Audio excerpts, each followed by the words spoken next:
even though my name is on the cover of this trilogy, there's a name above it who is the real author of these books, and that is Paramhansa Yogananda ji. And I'd like to tell you some stories about him. The reason being that when he was a very young man, he was sent away from this holy land, not in exile, but he was sent by his guru, Swami Sri Yukteswar ji, with the blessings of Mahavatar Babaji, to bring a message and to start a movement, an energy in the Western world that would connect the spirituality of the East, the teachings of Sanatana Dharma, with the materialistic Western world. Yogananda ji was 27 years old when he got on the first ship that left from Calcutta after the First World War. It was in August of 1920. That ship, interestingly, was called the City of Sparta. And in September, he disembarked from that ship. And I'd like you to try to imagine this figure in the United States of 1920. So here we have a very young sannyasi who has a turban, long hair, orange robes, dark skin, and speaks English with a notable Bengali accent. Now, how do you think the reception of the population of the United States would be to that kind of person? Were it today, I would worry. But back then, Yogananda took the United States by storm because he was carrying with him such a powerful message. Yogananda knew no one. A bit like Swami Rama, who would just set out and be at the behest of God's will. But within a short time, Yogananda ji was lecturing in cities across the country. It's a very big country, from one coast to another, lecturing to audiences of thousands of people. For you here in India, that's not a phenomenon. In the United States in 1920, it was.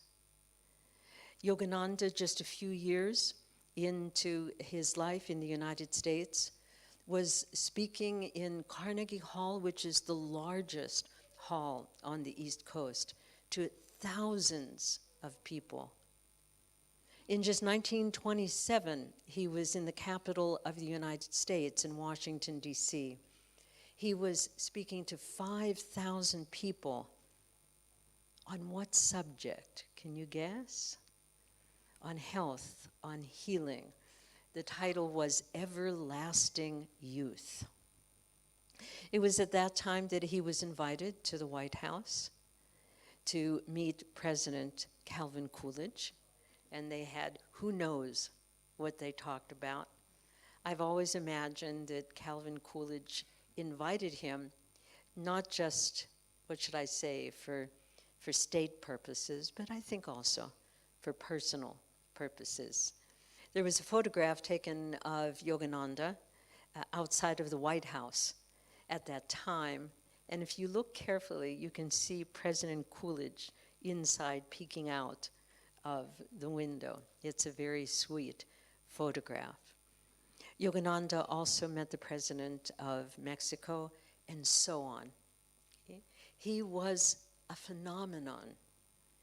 He said that he went to the West not to Indianize people, but to spiritualize, to uplift consciousness, to bring new dimensions to life, to the fullness, to the potential of life. His message, his mission was about self-realization, how people could realize their higher self. But he introduced that message through self-healing, because is not healing close to every one of us? What is life if health is gone? We can have wealth, we can have success, but if we don't have health, there's not the fullness of life. Great masters like Yogananda ji, other great realized saints, they come on earth with gifts. They put in the hands of humanity, first of all, in our minds. They give us vision of what our potential is. And then they give us tools so that we too can walk the same path that they walked to become fully realized human beings. Was Yogananda a healer? He was not known as a healer. I mean, that wasn't, when we think of Yogananda, we don't think of him as a healer. He certainly had siddhis and that of healing, and when called upon, instructed by God, he would perform a healing, but that was not his purpose. His purpose was to empower us. I'd like to read just from the back of the book. And this is the core of the book. It says, the power of healing is the property of every individual soul. And this is one of the most important parts of Yogananda's mission, of his gifts, that every one of us has the power to heal ourselves, to be channels for healing for others. Because what is the common state? Just last night, I woke up in the middle of the night and I felt a cold coming on, some sniffles and so forth. My first thought was, oh my word, I'm catching a cold. What am I going to do? It must be the pollution in Delhi, blaming something for my state. And immediately there was this thought, I'm powerless to do anything about this, and I need to be with friends today.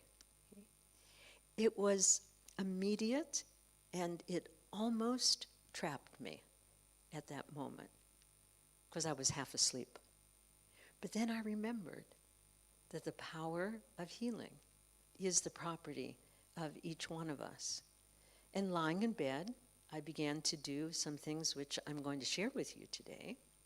I began also to do an affirmation that I'm going to share with you today. Began to do some meditation, and it's gone. It may come back again, but we're just going to. Because we have the ability not to be victims of our circumstance, of what people think, of society's norms. We have that ability to break out of the slavery, out of dependence. What happens when we fall ill? What's the first thought? Where's the medicine? What can I take to make me feel better? But Yogananda's approach, very similar to that of Mahatma Gandhi, is that we have the tools. Gandhi spoke about the elements of nature, earth, mud, air, water, breath.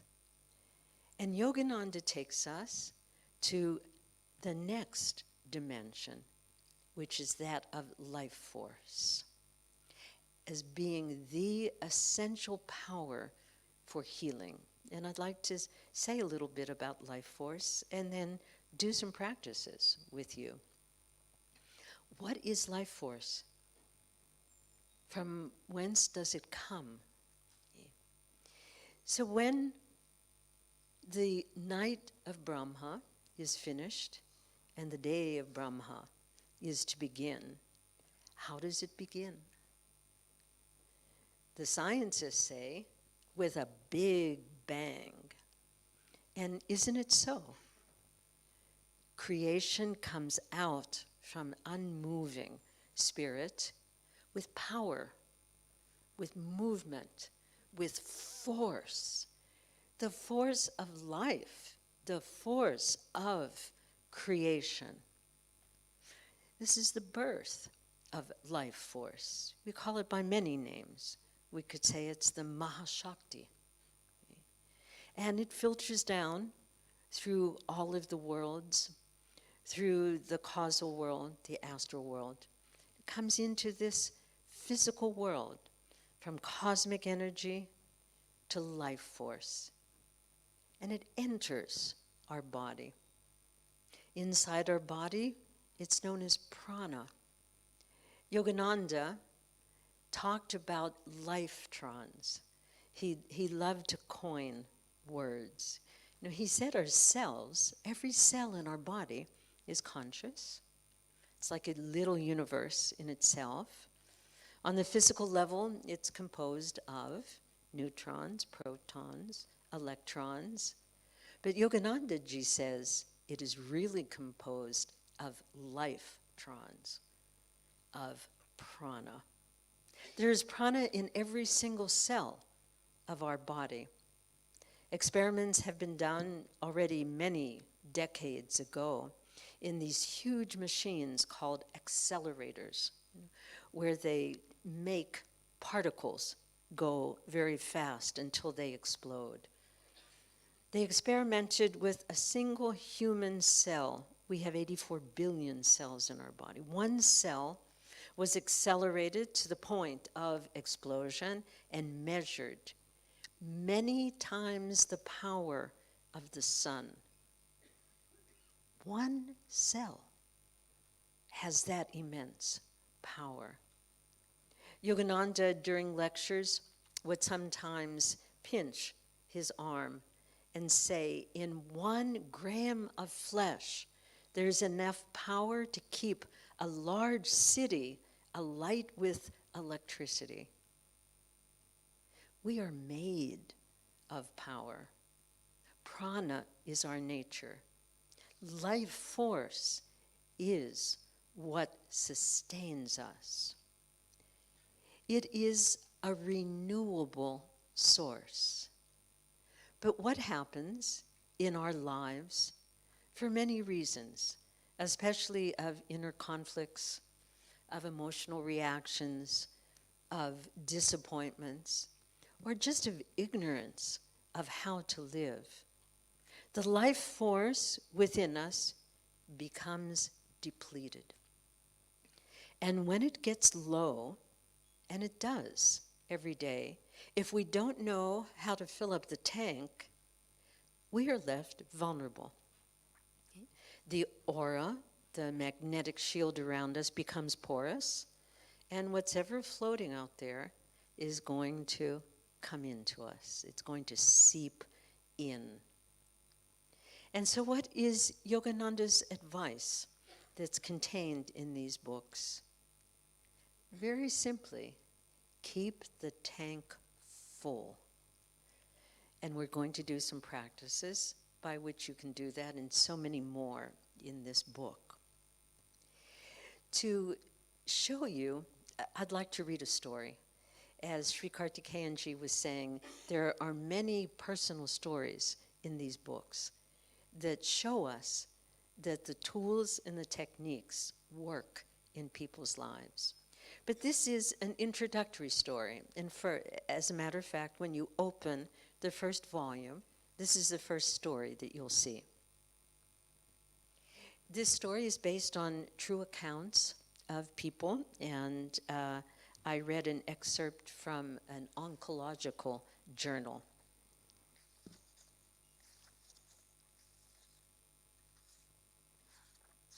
Okay, One moment. Really is in the beginning. Okay, the very first thing. This story is called Live or Die. And try to imagine this as though it's a drama unfolding before you. Okay? Although Samuel had been feeling distinctly unwell, he was reluctant to alarm his family, and so he said nothing about the pains that were coming with increasing frequency and urgency. Probably just age, he thought. Now in his 60s, he had considered retiring from a job that had long since ceased to hold any interest for him. After a general checkup, the doctor referred him to an oncologist who announced that he had an inoperable terminal cancer and he had perhaps 6 months to live. Devastated, Samuel told his family that the doctor said he would die within 6 months. And from that day, he began to die, quitting his job to sit before the television, take the medication the oncologist had prescribed for his symptoms. Profoundly depressed, he fended off the efforts of friends to cheer him with invitation to play cards, enjoy a family dinner, or spend time with his grandchildren. Why bother? He was going to die. The 6-month prognosis proved overly optimistic. After 3 months, Samuel was gone. The oncologist who had diagnosed Samuel's cancer had another patient, Luca, who was roughly the same age as Samuel and had received an identical diagnosis and prognosis. But when Luca revealed the news to his family, he announced that he intended to live his final months to the full. Luca loved his work and his colleagues. He reduced his hours and refined his role as helping, and redefined his role as helping others acquire the skills to carry forward the plans they had made together. In his spare time, he took a drawing class that he had formerly been unable to find time for. The instructor soon discovered that Luca had talent, and within months he had enough sketches for a small exhibition. Luca was happier than ever. Together with his wife, he traveled to exotic locales where they experienced a diversity of cultures, food, customs, making interesting new friends along the way. Luca had found little time to share the lives of his 2 teenage sons. And now he began to discover what wonderful youngsters they were, and he wanted to leave them with happy memories. He made sure that they were able to share small adventures and spend meaningful time together. After 3 months, you remember Samuel's dead by this time. After 3 months, Luca returned to the oncologist, who discovered that the tumor had diminished. At 6 months, it was smaller still, and after a year, it had vanished. Follow-up exams at 3, 5, and 10 years showed him to be completely free of cancer. What was the difference? What do you think? What attitude? So you're correct, what did Samuel, the first one, say to his family? I'm going to die in 6 months. Now that was an affirmation. Did his body respond to that? As we're going to learn today, as I said, our body cells are conscious and they obey our thoughts. So Samuel said, he announces, this is it. I am going to die within 6 months. And his body cells cooperated, right? They shut down. Okay. What else was the difference? Okay, he was depressed. So Samuel, his life force diminished, and he didn't replenish it, right? The tank got lower and lower and lower, and the power, the healing power of life force just couldn't do anything, because he was stagnant. He was resigned. Now, what about Luca? What did Luca say to his family? He said, I'm going to live, and not only, he didn't say, the doctor's wrong, I'm going to live. He didn't say that. He said, I have 6 months to live, and I'm going to live them completely. And then what did he do? What were the things that he did? Okay, thank you. Thank you for catching that. Most people don't. In his job, he began to help others. Okay? Instead of doing it all himself and being, the big boss, the one who's doing everything, he began to teach the others and help them become fulfilled in their career. Okay? What else did he do? He did things that made him happy. What was one thing he did? Okay, he spent time with his family. He and his wife went places, and they've found new inspiration. Our lives so often become so routine, don't they? Just over and over again, the days pass, and there's not very much that's new. And he decided, no, I want to see new things and have new adventures. He started spending time with his children. He wanted them to remember him. And so they did things together. And what else did he do? He made new friends, which was stimulating, expanding, and he started to draw. He had a suppressed desire to be an artist. But theirs was, he had a responsibility, and who knows that he was telling people that they need to sacrifice their own time in order to earn money for the business or earn money for their family. And so he pushed that creative energy down. What happens when creative energy is suppressed? Life force goes down. Sickness comes in. Because when we are unfulfilled as human beings, we're vulnerable. We're vulnerable, and something else. Life is intelligent, and it's trying to tell us the way forward. Any sickness, whether it's just a little sore throat or something serious or a disharmony or a interaction with someone that made you feel not very good about yourself, every one of these things is life telling us that we're out of balance, that something isn't right, and we have the opportunity to change it. Okay? So illness is an opportunity. Everything, financial difficulties, whatever it is, it's an opportunity for us to fill up with life force. Now, how can we fill up?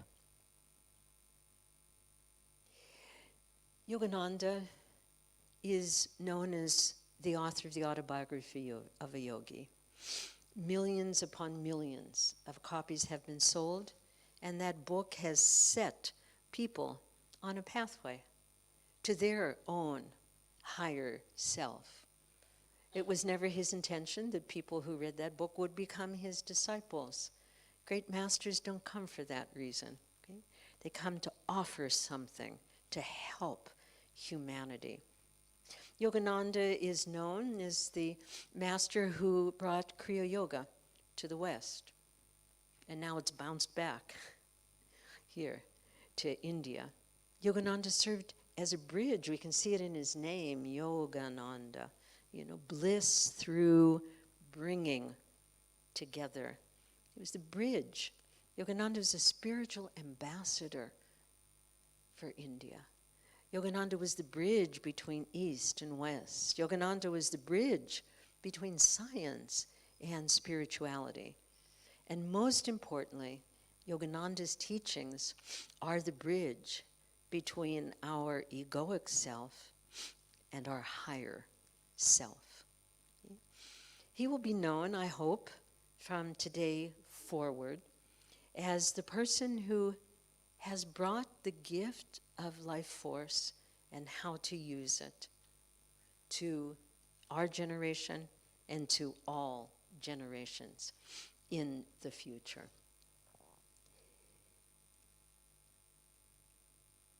Some of the essential teachings and truths that you're going to find in this book, and excuse me a moment,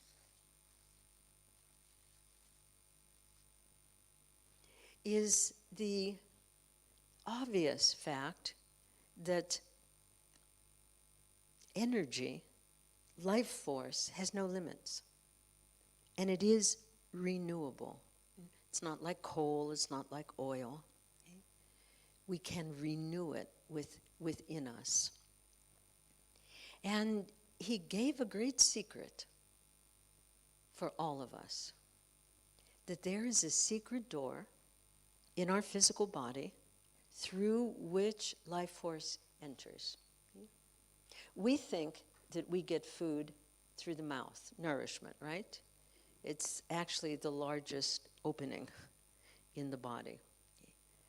But food is a secondary source of energy. We receive energy, life force, directly through a point at the base of our cranium that's medically called the medulla oblongata. This is the secret door for life force to enter. Now, I'm pretty sure that everyone here present and those of you watching from home has this secret door. Shall we find it? Okay. Relax your head back first, just a little bit. Relax it back, little, just a little bit. And now put your hands at the base of your cranium. Can you feel a little depression there? Like a little hole almost. Can you feel that? Put your fingers in it. Deeply. Okay, massage. Just very nicely, gently, one way and then the other way. Okay? And now relax. Relax your hands down. Okay. That's the doorway. That's where life force enters the body. But that door is always closed, almost always closed. And there's many reasons why it's closed, and we're going to get to it in the next exercises. Okay? We need to open that door. And Yogananda gave us the technique to do that. One of his, what I consider to be his most important practical teaching, is this: the greater our willpower, the greater the flow of life force into the body. Okay, I'd like to analyze this. He's connecting the power of our will with the opening of the doorway to life force. So what is the will? Okay. Will means our willingness to act. Was Samuel in this story willing to face up to that situation? He wasn't. He gave up with the very common thought that assails all of us every day. I can't. I won't. I don't want to. It's too much energy. I don't have time. Why are they asking me? So this negative thinking that Samuel was hypnotized by kept that door closed.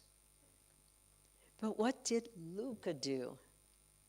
He acted. Okay? He helped.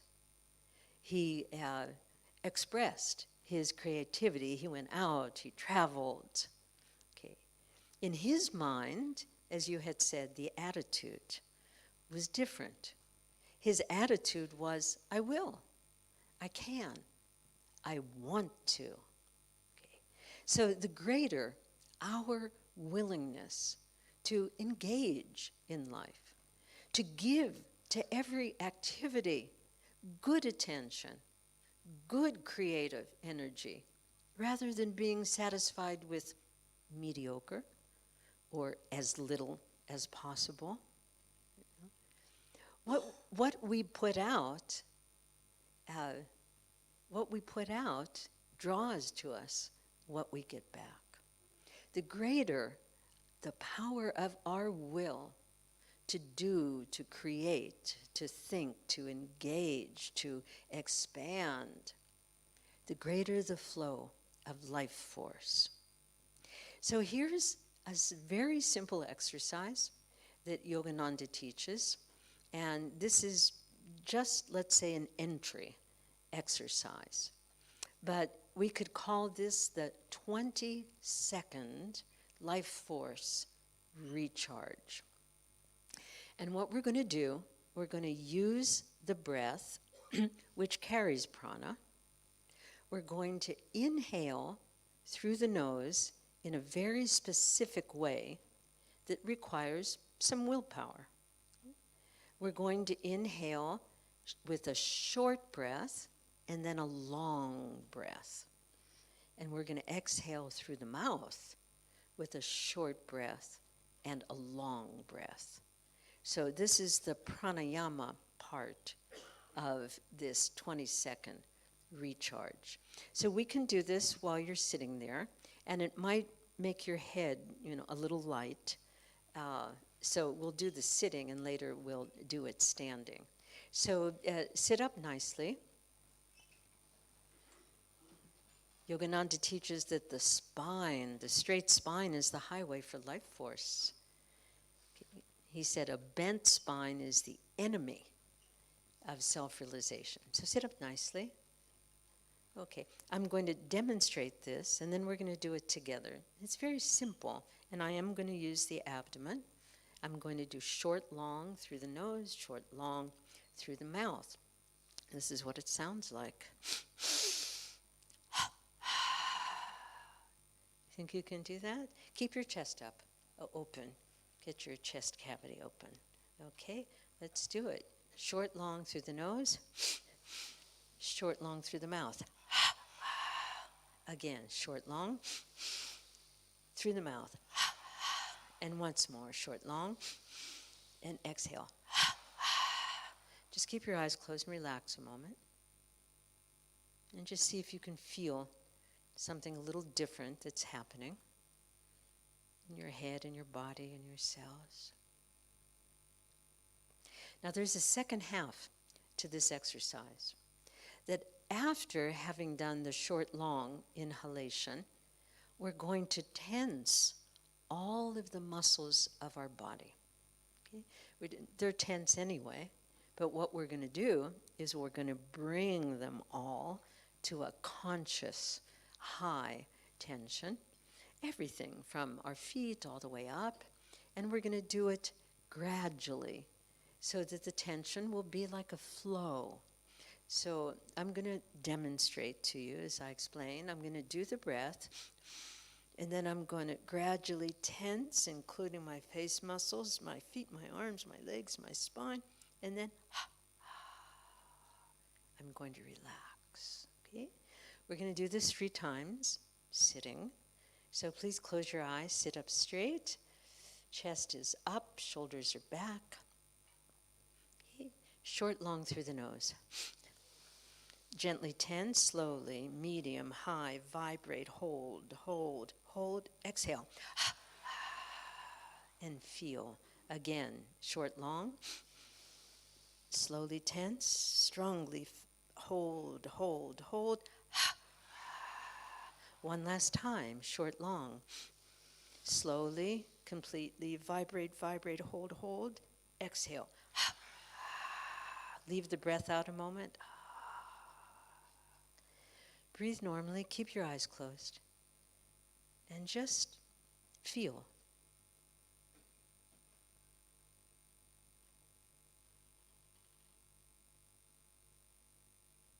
And open your eyes. What are you feeling that was different than 5 minutes ago? Tell me, anything? You feel more alive. You feel energetic. Excuse me, please? More relaxed. Isn't that interesting? You see, Yogananda says that we always have tension in the body, but it's unconscious tension. Yeah? So if we consciously tense, then let go, then the muscles give up. They say, oh, okay, you've paid attention to me. So more energetic, more, alert, awake, more relaxed. What else? Beautiful. No, wonderful. Life force, just amazing, that the subject of the talk of Yogananda, remember Washington, D.C., everlasting youth. All right.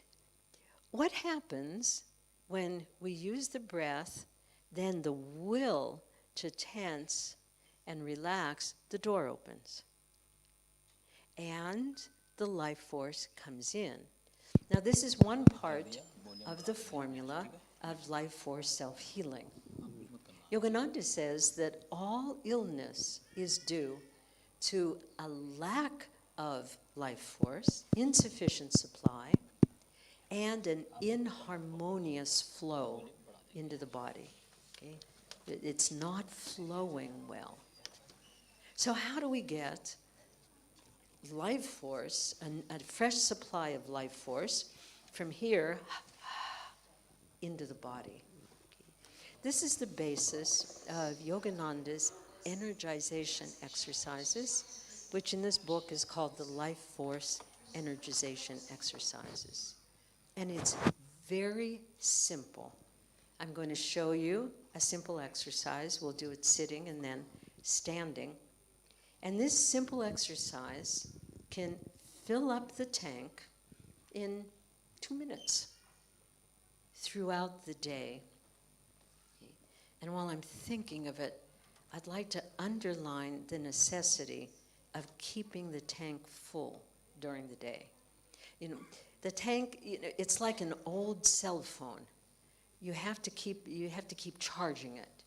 I have to charge mine now about 4 times a day, or else it's not going to hold. Okay. So if we charge up in the morning, we eat a good breakfast, we energize, we get full, and we wait until the evening. How do we arrive at home after 8 hours, 10 hours, 12 hours? Depleted. We've spent the energy, and it hasn't come back in. I mean, that's why evenings are so, exciting. Who has the energy, the life force, to spend with the kids, with the grandkids, or to study, or whatever? It's just not there because we've let the tank go down. And if it was your car, you'd be, stuck on the highway and need some help. So the point is tank up during the day. Okay? So here's how we're going to do it. We're going to concentrate in different parts of the body, and we're going to tense and relax. Okay? Just very simply do that. Attention in body parts is the bridge.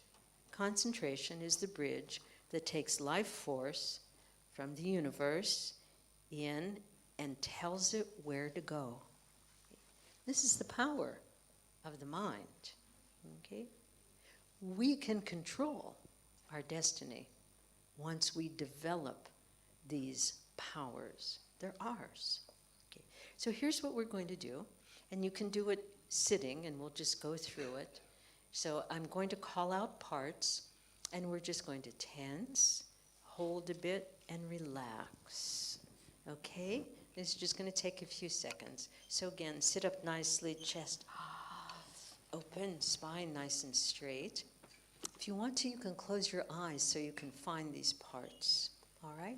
So both feet together, both of them, tense, hold, hold, hold, and relax.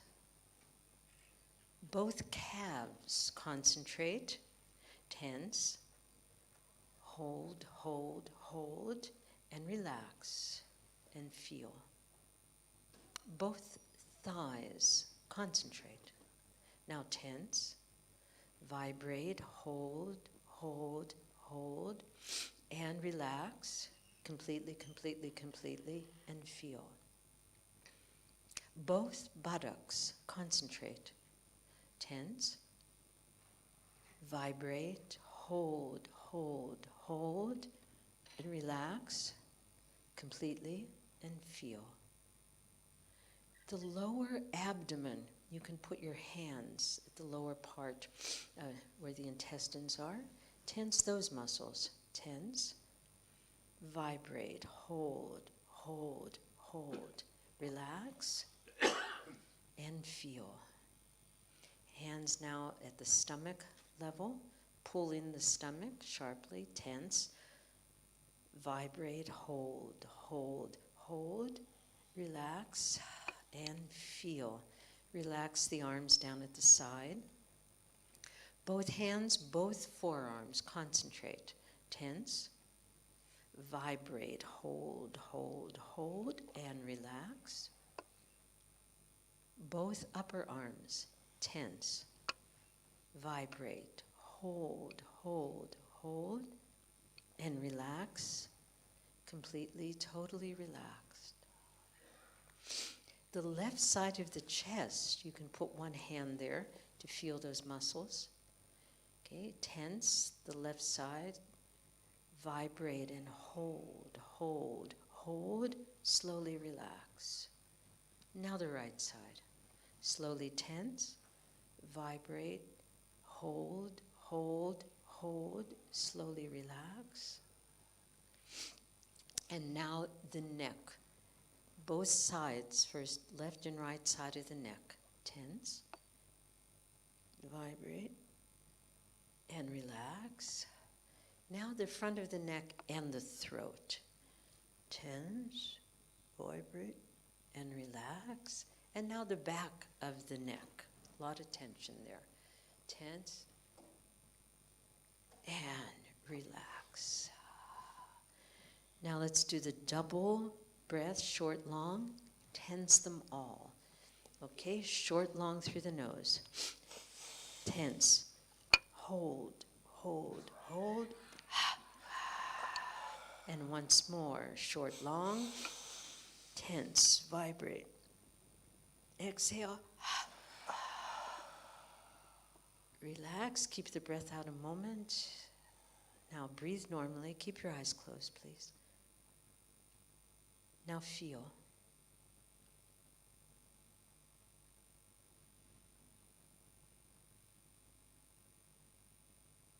And open your eyes. Okay. What for you has been the result of this little exercise? You feel centered, okay? Because we're working with left and right of the body, and we come into the center. Thank you. Back there was something else. Yes? More charged. And do you feel it throughout the body? You know. Okay, an energy vibration that happens. Now you might have noticed that when we tensed, I had you hold. Remember, hold, hold, hold. This has been proved by science that when we hold a high tension, what is happening is that the blood is bringing back the toxins, okay, back into the heart, then coming out through the breath, the kidneys, and the liver.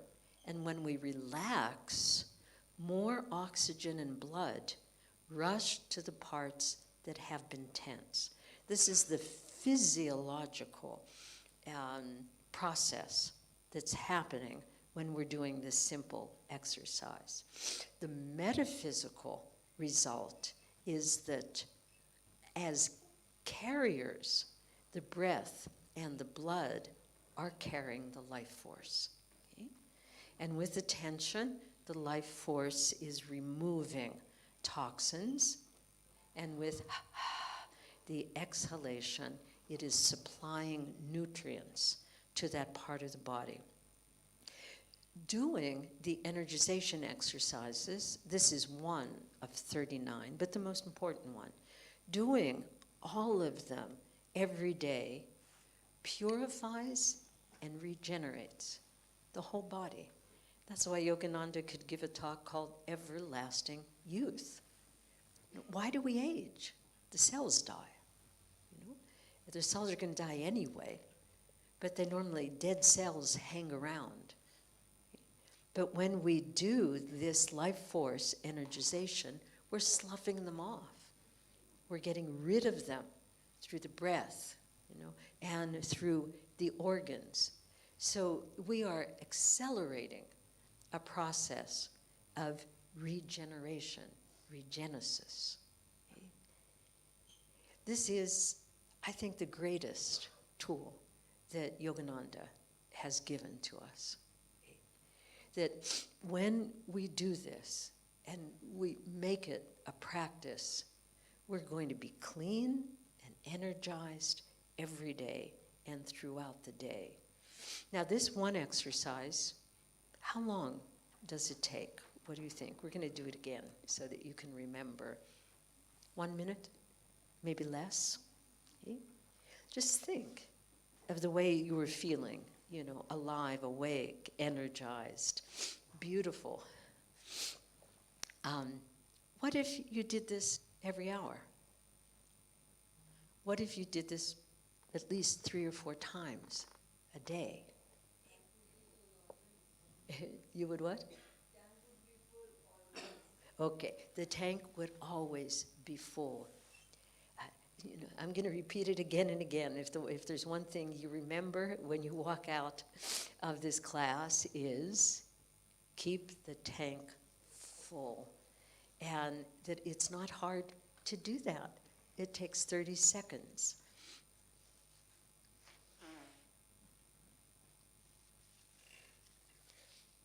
Those of you who like, I invite you to stand up, we'll do it. If not, you can sit down. We're going to do this again. You can do this sitting or standing. You could do it at your desk. You could do it outdoors.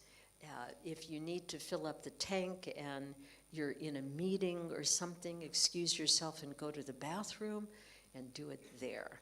Okay. Those of you who like, you can stand up. Those of you who prefer, you can stay seated. And we're going to begin with the first phase, which is the short, long, tense everything.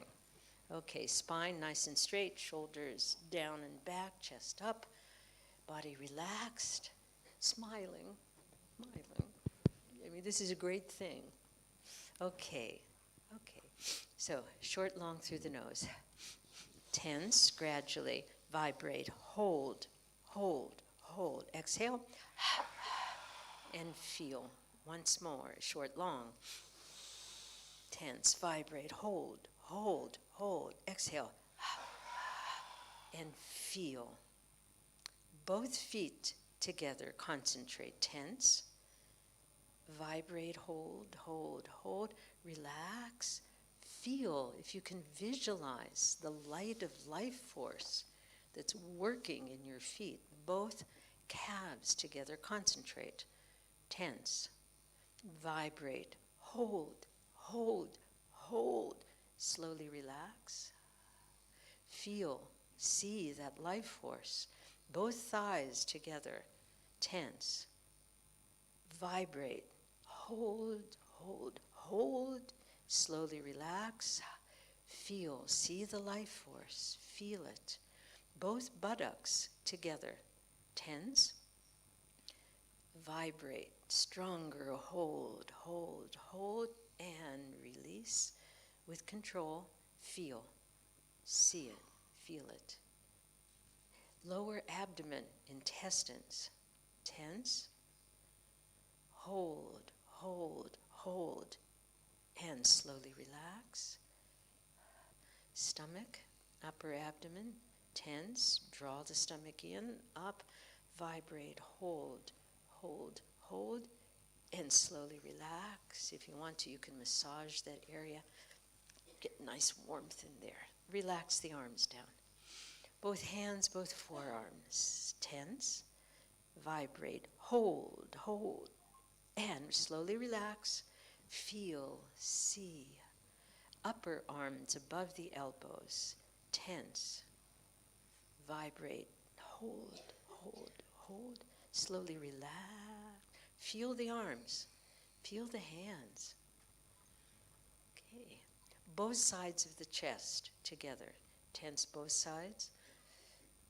Vibrate, hold, hold, hold, and relax. Left and right side of the neck. Tense. And relax. Front of the neck. Vocal cords, thyroid, throat, and relax. Back of the neck, the doorway, and relax. Now, the whole body, short, long, slowly. Hold, hold, hold, exhale, and feel.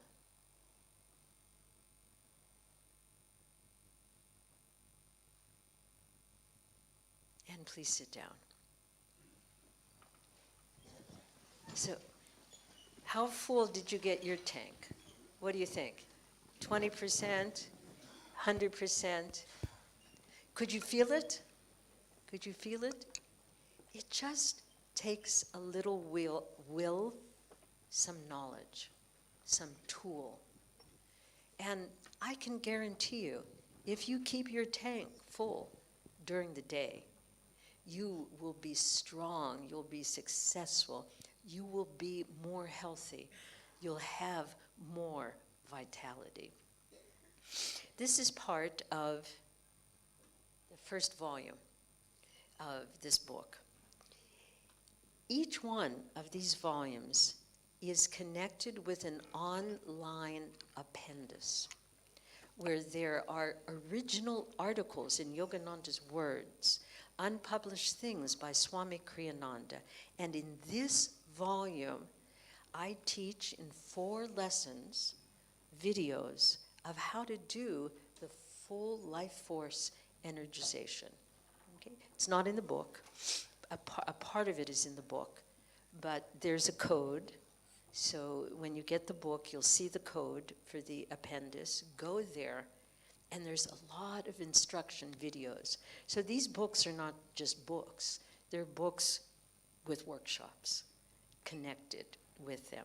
I'd like to read a story to you, a short story, about someone who used this technique, but mentally, and you'll see why. This is the story of Vinu from New Delhi. Are you here, Vinu? Maybe you're out there somewhere.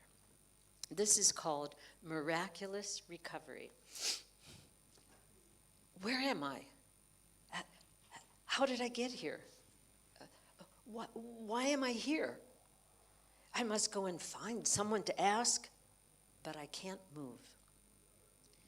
The intensive care nurse told me that I had been in a near-fatal highway accident and that my husband and I were lucky to be alive. In my case, the luck was that I had not perished, but had only 17 broken ribs, 2 fractured knees, an injured spine, and broken teeth. The doctor said I must lie perfectly still Nevertheless, I began to do the energization exercises mentally. And it wasn't long until I could feel the healing energy reaching my broken bones and aching muscles. The next morning, with a nurse's help, I was able to stand, and we walked slowly to the bathroom. For the next 2 weeks, I continued my practice, and soon I could do the exercises physically as well. After 15 days, I was dismissed from the hospital, and after 3 months, I am pretty much back to my normal life. The doctors had said that my recovery would take at least 12 months, but they didn't know about the secret healing power of energization. This is one of many stories about these exercises and about many other things. I would like to stop the leaking faucet here.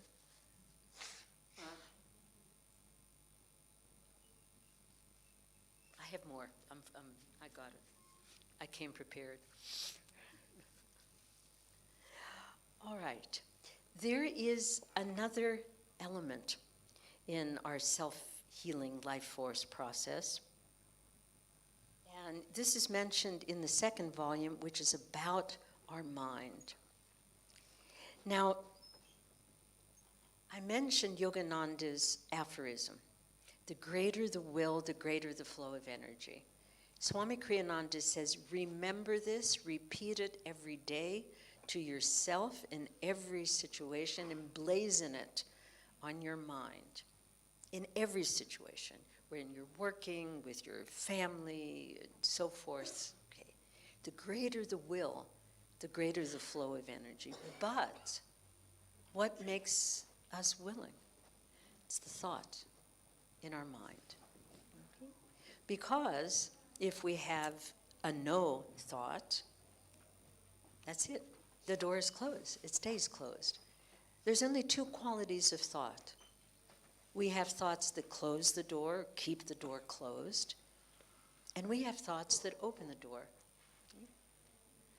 I'm enthusiastic. I'm excited about this. I can't wait. Or, no, too much energy, too much time. I'm not really talented. I've never done it before. Every thought affects our health. Every thought. Now, what is the default thought pattern of our minds? It's negative. The reason being that the ego rules the mind. And the ego it's Maya, it's separation. You know? It wants to keep us here.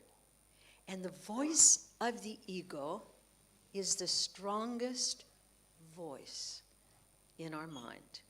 Okay. And it's almost always telling us, even when we want to do something, the reasons why we shouldn't.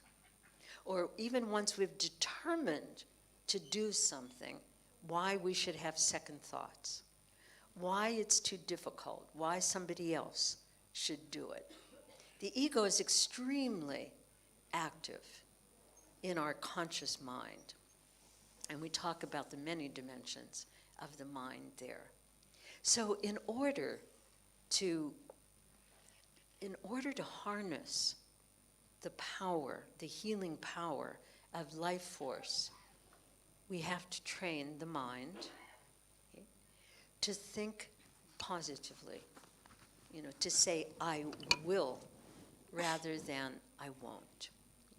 So the first thing, of course, is to become aware of our thoughts. Then the second thing is to do a little mental training. Because our mind, it's a muscle. It can work for us, or it can be very weak. If we have weak muscles, what do we do to make them strong? We exercise. What can we do if we have a weak mind? We need to use it in the right channel. Okay? So in here, there's the ego, And there's the soul. The soul is telling us the truth of who we are. Who are we? Who are we? Are we this? Are we limited? Or are we part of the spirit? Energy, unlimited. And it's our thoughts that close us down. So another one of Yogananda's self-healing techniques mentioned in Volume 2, which is the scientific practice of affirmation. We're going to do some, and this will be the conclusion of our meeting today. We'll probably be working with these affirmations for about another 10 minutes in various ways. We need to train the mind to change tracks. And we do it with this practice. Now, Yogananda's book is called Scientific Healing Affirmation. The affirmation we're going to use today, one of them, comes from a book by Kriyananda. And it's this one. It's called Affirmations for Self-Healing. Okay, Swami Kriyananda was the disciple who took his master's teachings and continued with them.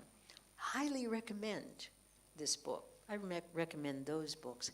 This book will be a wonderful, easy companion for you. There's 52 affirmations, one for every week of the year.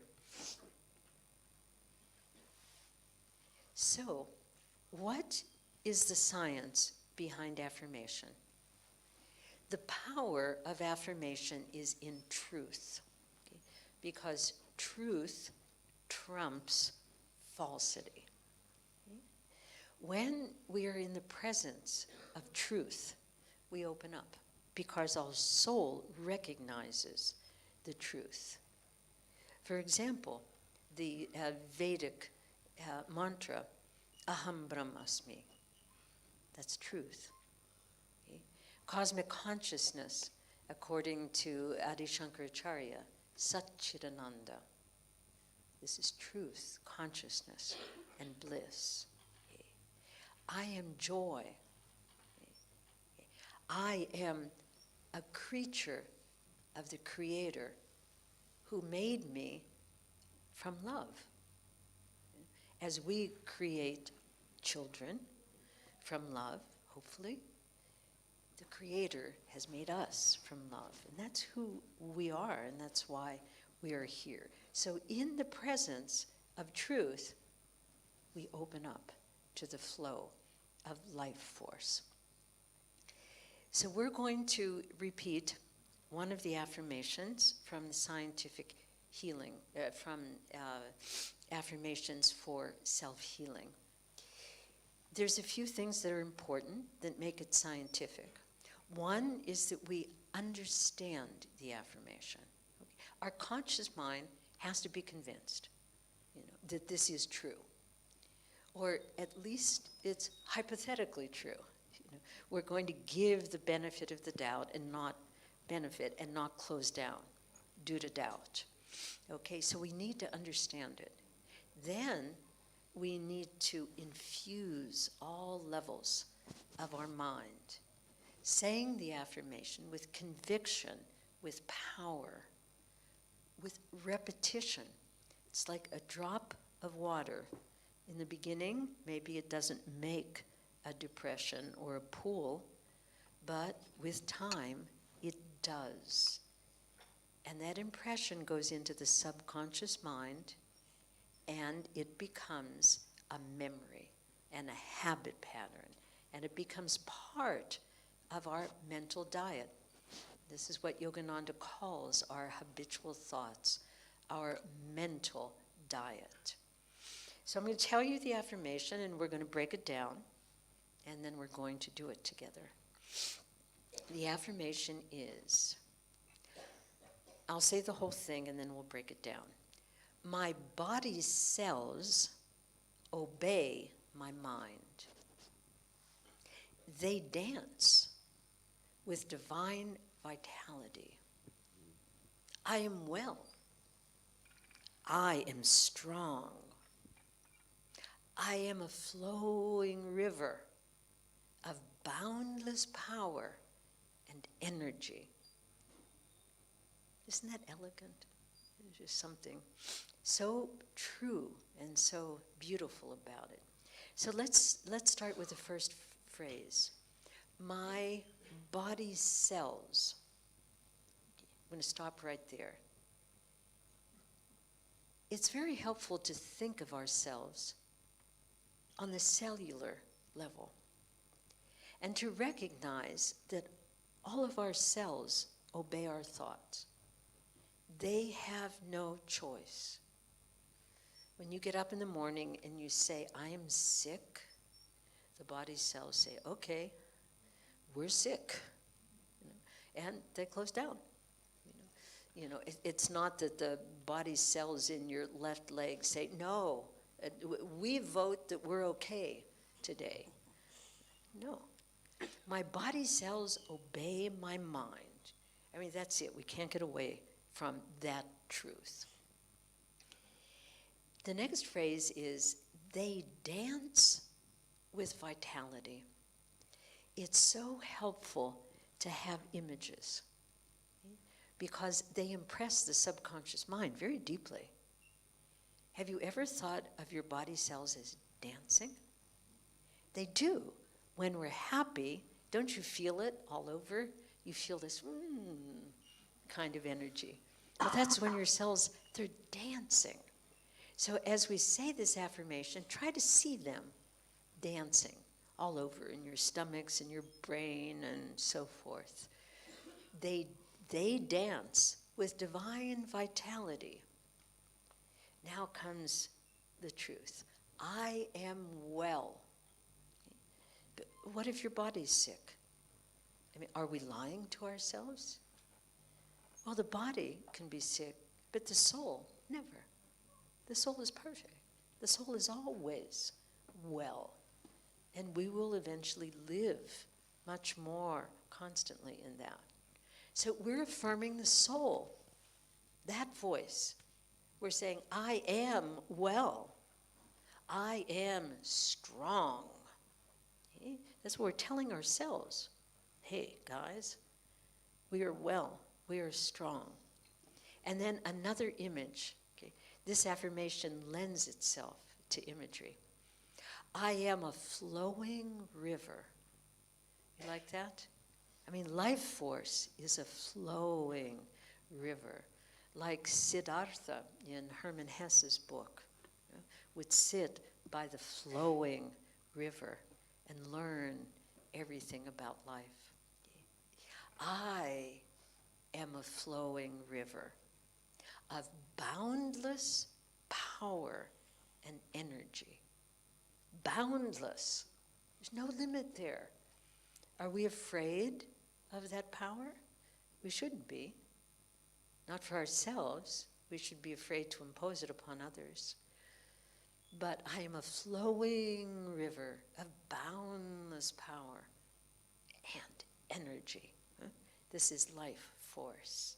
I'll say the whole thing and then I'll invite you to repeat it phrase by phrase after me. My body cells obey my will. They dance with divine vitality. I am well. I am strong. I am a flowing river of boundless power and energy. I repeated this last night for a whole hour. A whole hour. Okay, so please close your eyes and we'll do it just one phrase at a time. So please repeat after me with power, with conviction, with a nice strong voice. My body cells obey my will. They dance with divine vitality. I am strong. I am well. I am a flowing river of boundless power and energy. My body cells obey my will. They dance with divine vitality. I am well. I am strong. I am a flowing river of boundless power and energy. My body cells obey my will. They dance with divine vitality. I am well. I am strong. I am a flowing river of boundless power and energy. My body cells obey my will. They dance with divine vitality. I am well. I am strong. I am a flowing river of boundless power and energy.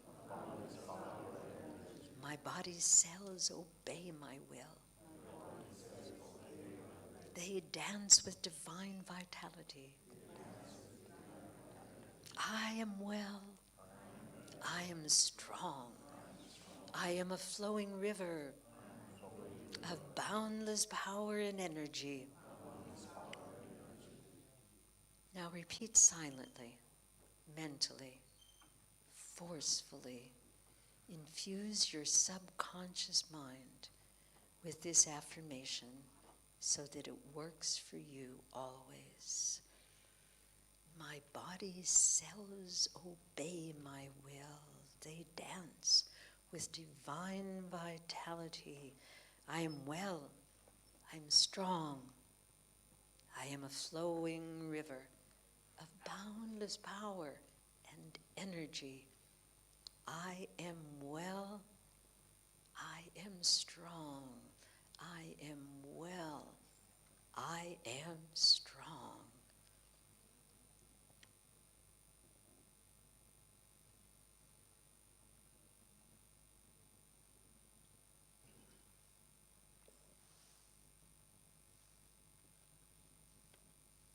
Just breathe this affirmation into every cell of your body. They are affirming. They are dancing.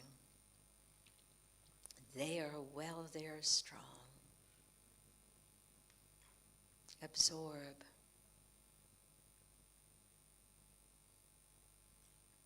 And open your eyes. We're going to do 2 more practices. Affirmation gains power when it's combined with movement. It's just gets to us more. It gets more deeply into our body. In Ananda Yoga, Swami Kriyananda combines the movement of each asana with an affirmation. For example, the Ardha Chandrasana. When you want to, let's do this together. Just stretch up and just go to your left side. Your left, easy, easy. Just a little bit. And mentally, for an out loud, affirm, strength and courage fill my body. Strength and courage fill, and look up. Strength and courage fill my body. Strength and courage fill my body. Strength and courage fill my body. Strength and courage fill my body. Inhale, come up. Exhale, go down the other way. Breathe normally. Strength and courage fill my body. Strength and courage fill my body. Strength and courage fill my body. Strength and courage fill my body. Strength and courage fill my body. Strength and courage fill my body. Inhale, come up, and relax down. Okay. So if you enjoy practicing yoga and want to do them with affirmation through Ananda Sangha, you can combine these 2. One of Swami Kriyananda's affirmations in movement, he calls them superconscious living exercise, is to use the hands, which are channels of life force. We lay our hands on, even when we're sick, what happens if you get a bee sting or something right away, isn't it so? You just rub your body because life force is flowing through the hands. So The affirmation here is awake. Now we're talking to our body. Awake, rejoice my body cells. Again, lends itself to a visualization, which makes it more powerful. Awake, rejoice my body cells. Say it with me. Awake, rejoice my body cell. All right, now the movement that we're going to do, and you can do it sitting down or standing up as you wish, is we're going to use our hands for a self-massage and get into the cells. We're actually impressing the cells with this affirmation through our hands. So what we do is we say, awake, rejoice my body cells. Awake, rejoice my body cells. Awake, rejoice my body cells. Rejoice my body cells. Awake, rejoice my body cells. Awake, rejoice my body cells. Awake, rejoice my body cells. Awake, rejoice my body cells. Awake, rejoice my body cells. Close your eyes. Rejoice, rejoice, rejoice, rejoice.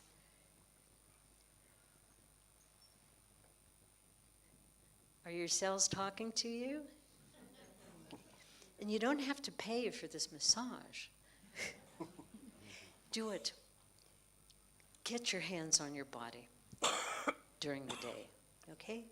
You know, don't be, I mean, you don't have to do it in front of people, but I'm not always, I'm often, you know, just getting that life force, you know, moving, you know. There's so many exercises in this book. The last one we're going to do is affirmation together with music. And this is such a powerful way to infuse our body with life force and to get, which is to increase the amount of life force. And we're going to be singing, and so we're going to get our singer up here. Yeah, come on. So I'll talk while you're. I'll talk and deal with the faucet. Well.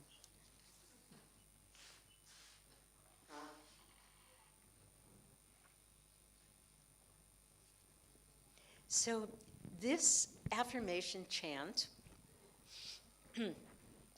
comes from a poem that Yogananda ji wrote called Samadhi, where he, Samadhi.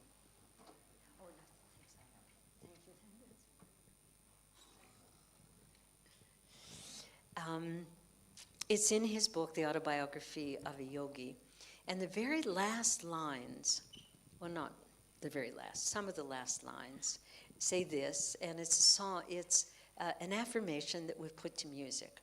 And the words are, from joy, not yet, from joy I came, for joy I live, in sacred joy I melt again.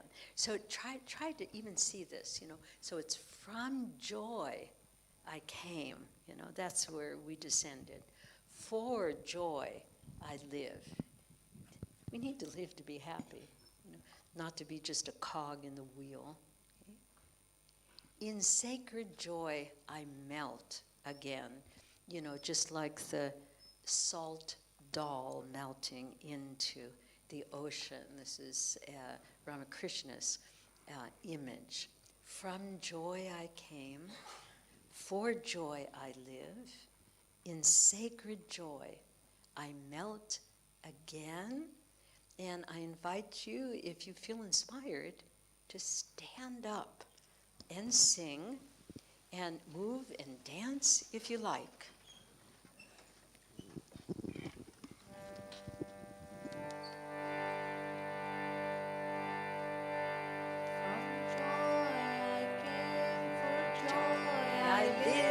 In sacred joy I melt again. From joy I came, for joy I live. In sacred joy I melt again. From joy I came.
joy I came, for joy I live.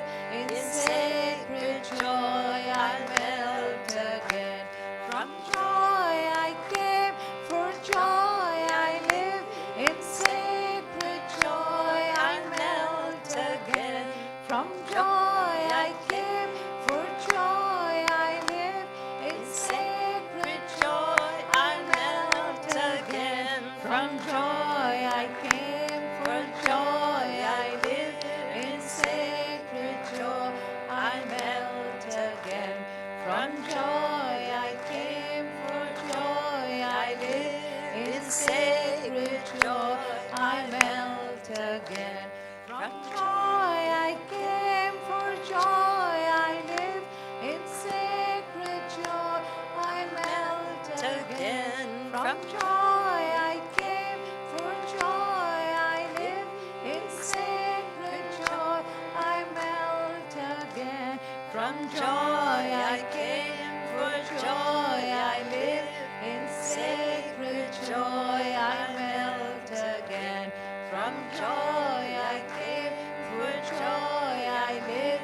In sacred joy I melt again. From joy I came, for joy I live. In sacred joy I melt again. From joy I came, for joy I live. In sacred joy I melt again. From joy I came, for joy I live. In sacred joy I melt again. From joy I came, for joy I live. In sacred joy I melt again.